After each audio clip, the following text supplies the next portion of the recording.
Hi, everybody. This is Mike Staver. This is Money's with Mike, a weekly video series where I answer questions from people just like you. Here's this week's question. I know for sure that my life is not in balance. For instance, in my soul, I am a musician. I do nothing with my music. In fact, I don't even hardly listen to music. I have great job satisfaction. I have a satisfactory personal life, but the thing that makes my soul soar is left on the sidelines. How do I take my longing and turn it into action?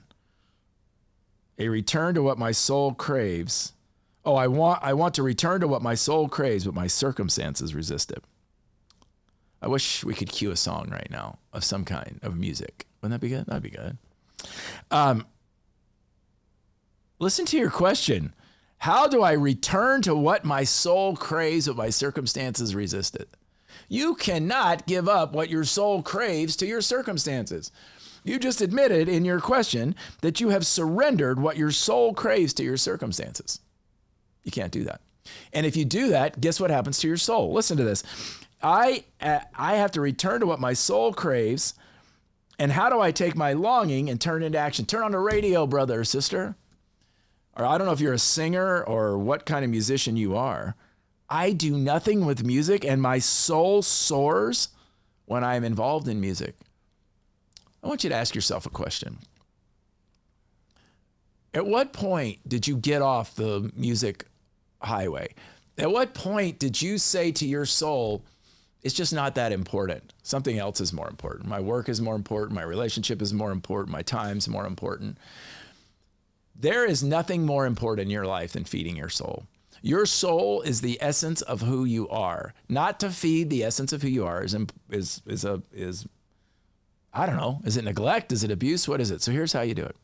I want you to get back to whatever it is. If you're an instrumentalist, if you're a vocalist, maybe you write music, I don't know what you do.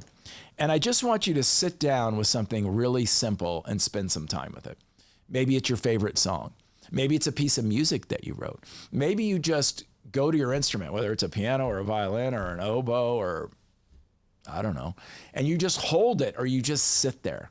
You just put your hands on it. Get physically connected to the music because you're already spiritually connected to it.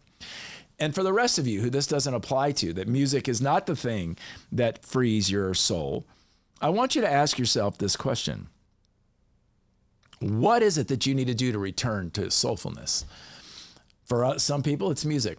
For other people, it's art. For some people, it's hiking or the outdoors. For other people, it's I don't know what it is, but I know for all of us, there is a thing that feeds our soul. And if we avoid it, we will pay a consequence later on.